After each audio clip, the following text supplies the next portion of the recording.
ओम नमो भगवते वासुदेवाय. सार्थ सुबोध ज्ञानेश्वरी. लेखन आणि वाचन सौ मनीषा भास्कर अभ्यंकर, महाराष्ट्र, मिरज 416410. अध्याय 5. कर्मसन्यास योग. कर्त्याची कर्माविषयी बुद्धी कशी असावी, भाग 2. ओव्या आहेत 48 ते 50.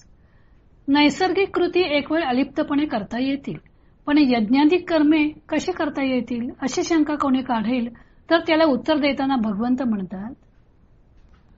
श्लोक 10. ब्रह्मण्याधाय कर्माणि संगम त्यक्त्वा करोति यः लिप्यते न स पापेन पद्मपत्रमिवांभसा. ब्रह्माच्या ठिकाणी कर्मे अर्पण करून फलाची आसक्ती टाकून जो कर्मे करतो तो कमलपत्र जसे पाण्यापासून अलिप्त असते तसा पापापासून अलिप्त असतो. आता अधिष्ठान संगती अशेषाही इंद्रिय वृत्ती आपुलली या अर्थी वर्तत आहाती. आता चैतन्याच्या आश्रयाने सर्वेंद्रियांच्या वृत्ती आपापल्या विषयांकडे धाव घेत असतात. दीपाचे नि प्रकाशे गृहीचे व्यापार जैसे देही कर्म जात तैसे योगयुक्त. दिव्याच्या उजेडावर घरातील सर्व व्यवहार चालतात, त्याप्रमाणे ज्ञानाच्या आश्रयाने योगयुक्तांची सर्व कर्मे देहात चालतात. तो कर्मे करी सकळे परी कर्म बंधा ना कळे जैसे न सिंपे जळी जळे पद्मपत्र. ज्याप्रमाणे कमलाचे पान पाण्यात असून पाण्याने लिप्त होत नाही, त्याप्रमाणे तो सर्व कर्मे करतो, परंतु धर्माधर्मरूप कर्मबंधाने आकळला जात नाही. नैसर्गिक कर्मे एक वेळ अलिप्तपणे करता येतील, पण शास्त्रोक्त कर्मे अलिप्तपणे कशी करावीत या शंकेला उत्तर देताना भगवंत म्हणतात की ही सर्व कर्मे ब्रह्मार्पण बुद्धीने करावीत. त्या कर्माचे प्रयोजकत्व व कर्तृत्व परमेश्वराकडे आहे, आपल्याकडे नाही असे लक्षात घेऊन कर्तृत्वाचा अभिमान व फलाची अपेक्षा न ठेवता ते कर्म करावेत. कमळाचे पान पाण्यात असून सुद्धा ते पाण्याने भिजत नाही, त्याप्रमाणे ब्रह्मार्पण बुद्धीने कर्मे केली तर त्या कर्मयोग्याला कर्माचा दोष लागत नाही.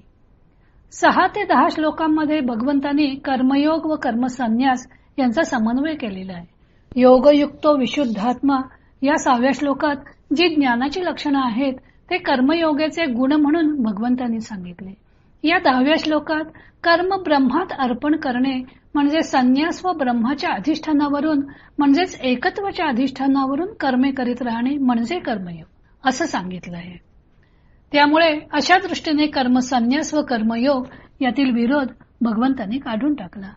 हाच भाव आता अधिष्ठान संगती अशेषाही इंद्रिय वृत्ती आपुलालिया अर्थी वर्तता आहाती या ओवीत ज्ञानदेवांनी व्यक्त केलंय.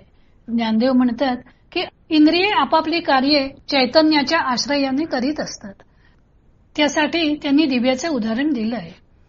दिवा लावला की त्या प्रकाशात सगळेजण आपापले कार्य करत असतात, त्याप्रमाणे तो कर्मयोगी ज्ञानप्रकाशात अर्थातच एकत्वाच्या भूमिकेवरून आपली कर्मे करत असतो. कर्मे करीत असताना तो स्वतःला परब्रह्मापासून वेगळा समजत नाही, अर्थातच त्याचे कर्तृत्व तो आपल्याकडे घेत नाही. मनुष्य आपल्याकडे कर्तृत्व घेतो म्हणजेच तो स्वतःला परमात्म्यापासून वेगळा समजतो. मग हे मी केले असा त्याला अहंभाव येतो.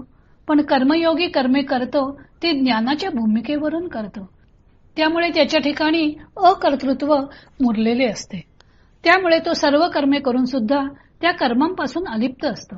हे स्पष्ट करण्यासाठी ज्ञानदेवाने श्लोकातीलच पद्मपत्राचा दृष्टांत घेतलेला आहे.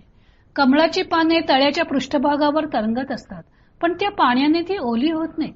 पाण्यात असून सुद्धा पाण्यापासून अलिप्त अशा कमलपत्राप्रमाणे कर्मयोगी सुद्धा कर्मे करून कर्मापासून अलिप्त असतो.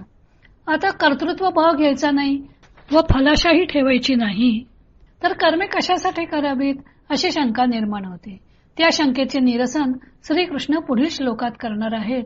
तो भाग आपण उद्या पाहू.